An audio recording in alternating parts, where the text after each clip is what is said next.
आइए स्टूडेंट हम मूव करते हैं नेक्स्ट टॉपिक की तरफ which is detection of elements in organic compound. तो स्टूडेंट इस टॉपिक में हमने क्या काम करना है, आपके पास जो ऑर्गेनिक कंपाउंड है जिसका कोई ना कोई फार्मूला है, जिसमें कार्बन हो सकता है, हाइड्रोजन हो सकता है, नाइट्रोजन, ऑक्सीजन, सल्फर, ये एलिमेंट यहाँ पे हो सकते हैं।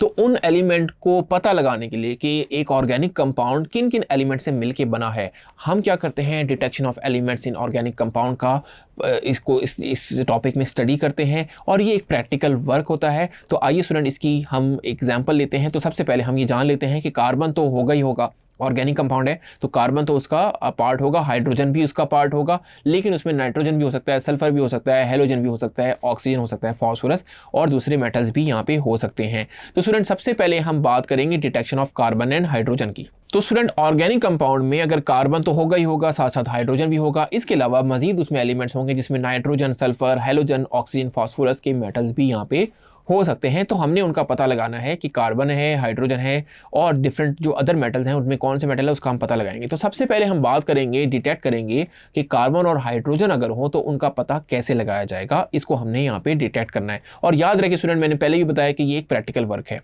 तो स्टूडेंट इसके लिए आपने लेनी होती है एक टेस्ट ट्यूब।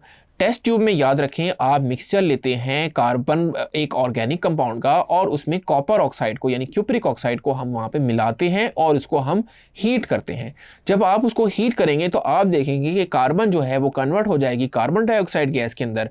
और जो ऑर्गेनिक कंपाउंड में अगर हाइड्रोजन होगा तो ये बात हो रही है अगर की, अगर कार्बन होगा तो वो CO2 हो जाए में कन्वर्ट हो जाएगी, अगर हाइड्रोजन होगा तो वो H2O में उसकी ऑक्सीडेशन में होके कन्वर्ट हो जाएगा वाटर के अंदर।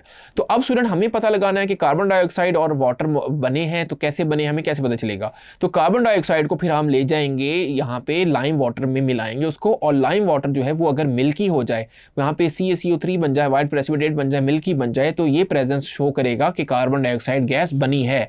अगर कार्बन डाइऑक्साइड गैस बनी है तो इसका मतलब कि ऑर्गेनिक कंपाउंड में कार्बन की मौजूदगी थी। अब स्टूडेंट वाटर का कैसे पता चलेगा कि वहां पे जो वाटर बना उसके रास्ते में, अगर आप देखें ट्यूब के रास्ते में हमने रखा हुआ है एनहाइड्रस कॉपर सल्फेट। तो ये जो एनहाइड्रस कॉपर सल्फेट है ये वैसे तो होता है व्हाइट कलर का, लेकिन जब ये मॉइस्चर इसके पास आएगा क्योंकि वाटर वेपर आ रहे हैं तो ये बन जाएगा हाइड्रेटेड कॉपर सल्फेट, और हाइड्रेटेड कॉपर सल्फेट का कलर होता है ब्लू। तो स्टूडेंट अगर इसका कलर व्हाइट से ब्लू हो जाता है तो ये शो करता है कि यहाँ पे वाटर भी बना होगा, तभी वो आगे मूव हुआ और इसने रिएक्ट किया एनहाइड्रस कॉपर सल्फेट के साथ और इसको हाइड्रेटेड कॉपर सल्फेट बना दिया। अब स्टूडेंट इसके हम रिएक्शन देख लेते हैं। तो सबसे पहले जो कार्बन है वो देखें क्यूप्रिक ऑक्साइड के साथ रिएक्ट करके कार्बन डाइऑक्साइड और कॉपर बना रही है। ये कौन सी कार्बन है जो कि ऑर्गेनिक कंपाउंड को जिसको हमने मिलाया था क्यूप्रिक ऑक्साइड के साथ, वो कार्बन कन्वर्ट हो रही है CO2 और कॉपर के अंदर। फिर अगर हमें पता लगाना है कि CO2 की मौजूदगी कैसे हो रही है तो हमने इसको लाइम वाटर के साथ मिलाया, तो लाइम वाटर क्या हो गया, वो मिल्की हो गया। मिल्की होने के साथ ये व्हाइट प्रेसिपिटेट यानी CaCO3 के साथ ये CaCO3 बन जाता है जो कि व्हाइट प्रेसिपिटेट होता है। फिर स्टूडेंट हम नेक्स्ट रिएक्शन देखते हैं कि ऑर्गेनिक कंपाउंड में जो हाइड्रोजन थी तो वो हाइड्रोजन कॉपर ऑक्साइड के साथ मिलकर कन्वर्ट हुई H2O के अंदर। ठीक है, ये बात आओ क्लियर। अब देखें स्टूडेंट के अगर H2O बना तो हमें कैसे पता चलेगा कि कॉपर सल्फेट जो एनहाइड्रस था उसके साथ वाटर आके मिला तो ये कॉपर सल्फेट हाइड्रेटेड बन गया, CuSO4.5H2O बन गया। इसका मतलब स्टूडेंट्स कि यहाँ पे ये कलर चेंज हो गया, वो वाइट से ब्लू हो गया और ये हाइड्रेटेड ब्लू कॉपर सल्फेट का सोल्यूशन बन गया। तो पता चल गया कि वहाँ पे ऑर्गेनिक कंपाउंड में हाइड्रोजन भी है। तो होपफुली स्टूडेंट आपको ये टॉपिक अच्छे से समझ आ गया होगा जिसमें हमने detection of carbon and hydrogen की। आइए स्टूडेंट हम बात करते हैं detection of nitrogen, sulphur and halogens. तो स्टूडेंट जब आपको डिटेक्ट करना हो कि कार्बन और हाइड्रोजन के अलावा अलग जो इसके अलावा जो एलिमेंट्स है जिसमें सल्फर आता है, नाइट्रोजन और हेलोजन भी हो सकता है, उनका अगर आपको पता लगाना हो तो उनको सबसे पहले हमने आयंस में कन्वर्ट करना होता है और इसके लिए हम बनाते हैं लेसाइन सोल्यूशन। अब ये बड़ा इंपॉर्टेंट है कि लेसाइन सोल्यूशन क्या होता है। तो स्टूडेंट लेसाइन सोल्यूशन बनाने के लिए आपको सबसे पहले लेनी होती है फ्यूजन ट्यूब। फ्यूजन ट्यूब में आपने सोडियम मेटल को ड्राई करके एंटर कर देना होता है। जब आपने ऐसा करेंगे तो अब इस ट्यूब को आपने हीट करना होता है। जब आप इसको हीट करेंगे तो आप देखेंगे कि सोडियम मेटल जो है वो मेल्ट हो जाएगी। जब सोडियम मेटल मेल्ट हो जाए तो इसके अंदर आपने ऐड कर देना है ऑर्गेनिक कंपाउंड जिसमें आपको पता लगाना है कि उसके अंदर आइदर नाइट्रोजन, सल्फर या हेलोजन है, वो उसके अंदर मिलाना है और उसको दोबारा आपने बंसन बर्नर पे लेके जाना है और उसको दोबारा आपने हीट करना है। जब दोबारा आप इसको हीट करेंगे तो उसके बाद फ्यूजन ट्यूब को आपने चाइना डिश में लेके जाना है। चाइना डिश में आपके पास 20 ml वाटर होगा, उसमें आपने इसको रख देना है। जब आप इसको रखेंगे तो आप देखेंगे कि ये ट्यूब ब्रेक होगी। जब ये ब्रेक हो जाएगी तो आपने इसको सोल्यूशन एक इसका बन जाएगा। इसको फिर आपने ले जाना है फिल्ट्रेशन की तरफ। फिल्टर पेपर पे आप इसको क्या कर लें, फिल्टर कर लें, तो आप देखेंगे आपके पास जो फिल्ट्रेट आएगा उसको हम कहेंगे कि ये क्या है, लसाइन सोल्यूशन है। होपफुली स्टूडेंट आपको लसाइन सोल्यूशन बनाने का तरीका समझ आ गया होगा। अब हम देखते हैं कि इसमें रिएक्शन क्या होंगे। तो अगर तो देखें सोडियम तो लाजमी होगी, लसाइन सोल्यूशन में हमने देखा कि सोडियम है, तो सोडियम अगर है ऑर्गेनिक कंपाउंड में कार्बन भी होगा, तो कार्बन होगा। अगर उसमें नाइट्रोजन भी है तो ये बन जाएगा NaCN, तो ये पहला आपके पास बन जाएगा NaCN।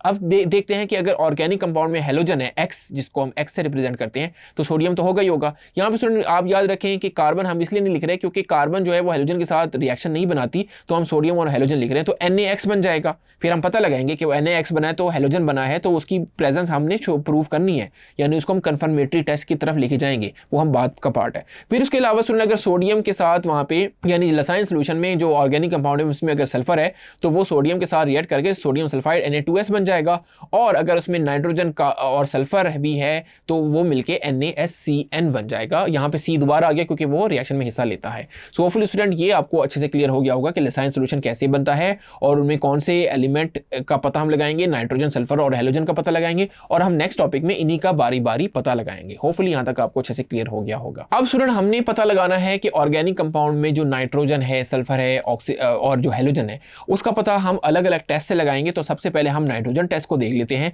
तो नाइट्रोजन टेस्ट के लिए स्टूडेंट आपने सबसे पहले वंस अगेन लसाइन सोल्यूशन लेना है। लसाइन सोल्यूशन में थोड़ा सा NaOH मिला देना है और उसमें थोड़ा बहुत आयरन सल्फेट FeSO4 मिला देना है। तो स्टूडेंट लसाइन सोल्यूशन में क्या था, हम ये अभी मान रहे हैं कि लसाइन सोल्यूशन में नाइट्रोजन है। नाइट्रोजन है तो रिएक्शन क्या हुआ होगा, जो हमने पिछली स्लाइड में देखा कि NaCN बना होगा, राइट, NaCN बना होगा क्योंकि नाइट्रोजन के साथ सोडियम मिला होगा और NaCN, ये मैंने पिछली स्लाइड में कवर किया है। अब हम उस NaCN में मिला रहे हैं आयरन सल्फेट और बना क्या रहे हैं, बना रहे हैं सोडियम सल्फेट और सोडियम फेरोसियानाइड।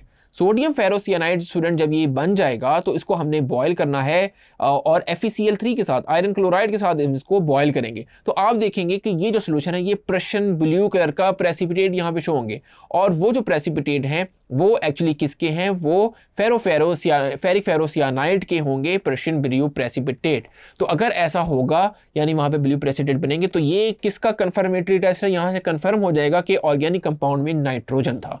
होपफुली स्टूडेंट ये टेस्ट आपको क्लियर हो गया होगा।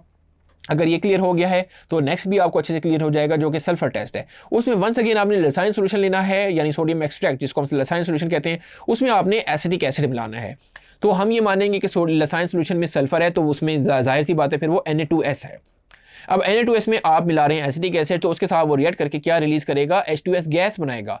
H2S गैस को स्टूडेंट अगर हमने पता लगा लिया कि वहाँ पे H2S गैस बनी तो ये पता चल जाएगा कि वहाँ पे सल्फर था, तो उसको हम लेके जाएंगे लेड एसीटेट पेपर ऊपर रखेंगे, लेड एसीटेट पेपर। तो वो पेपर अगर ब्लैक हो जाए वहाँ पे PbS बन जाएगा। PbS वो ब्लैक कलर का होता है। अगर वहाँ पे लेड सल्फाइड बन जाएगा तो इसका मतलब कि वहाँ पे एक्चुअली सल्फर था, H2S गैस बनी और वो उससे PbS में कन्वर्ट हुई, और PbS एक्चुअली क्या शो करेगा, लेड सल्फाइड यानी ब्लैक कलर का प्रेसिपिटेट क्या शो करेगा कि सल्फर की मौजूदगी थी। होपफुली स्टूडेंट आपको ये भी अच्छे से क्लियर हो गया होगा। आइए स्टूडेंट मूव करते हैं फाइनल हेलोजन टेस्ट की तरफ। तो उसमें क्या होगा, वंस अगेन आपने सोडियम एक्सट्रैक्ट लेना है और उसमें आपने सिल्वर नाइट्रेट का सोल्यूशन एंटर कर देना है और अलॉन्ग विद डाइल्यूट HNO3। तो स्टूडेंट अब आप देखें, हम ये मानेंगे कि अगर तो आपका सोडियम एक्सट्रैक्ट में क्लोरीन था यानी वो वहाँ पे सोडियम क्लोराइड बन गया होगा, वो अगर सिल्वर नाइट्रेट के साथ रिएक्ट करेगा जो हम उसमें सोडियम एक्सट्रैक्ट में डाल रहे हैं तो सिल्वर क्लोराइड बन जाएगा और वहाँ पे वाइट PPT शो होंगे। तो अगर आपको वाइट PPT शो होंगे तो वो किसकी शो करेगा प्रेजेंस, कि सिल्वर क्लोराइड बनाए, और क्लोराइड बनाए तो जाहिर सी बात है कि आपके जो लसाइन सोल्यूशन में हमने ऑर्गेनिक कंपाउंड था वो क्या था, उसमें क्लोरीन था। होपफुली आपको क्लियर हो रहा होगा। अब इसी तरह स्टूडेंट अगर यही रिएक्शन करके पेल येलो कलर बन जाए तो वो सिल्वर ब्रोमाइड के बन जाएंगे, तो इसका मतलब ऑर्गेनिक कंपाउंड में ब्रोमीन था। और अगर आपको डीप येलो कलर का मिल जाए तो वो सिल्वर आयोडाइड बन जाएगा और इसका मतलब कि ऑर्गेनिक कंपाउंड में आपका आयोडीन था। होपफुली स्टूडेंट इस तरीके से ये प्रैक्टिकल वर्क होता है। आप जब सेकेंड ईयर को कंप्लीट कर लेंगे तो उसके बाद आपके प्रैक्टिकल्स होंगे, तो उसमें हमने डिटेक्शन ऑफ एलिमेंट्स को बताना होगा, फंक्शनल ग्रुप्स हम उसमें देखेंगे, फिर कैटाइंस को पता लगाएंगे, एनाइंस को पता लगाएंगे, लगाएंगे, तो डिफरेंट किस्म के टेस्ट उसमें आप परफॉर्म करेंगे। तो ये उसका छोटा सा पार्ट आपको यहाँ पे प्रोवाइड किया गया है, किस तरीके से आप उसको परफॉर्म करेंगे। तो होपफुली स्टूडेंट ये सारा चैप्टर ऑर्गेनिक कंपाउंड का आपको अच्छे से समझ आ गया होगा। This is Abdullah signing off from tutorial.pk। Thank you.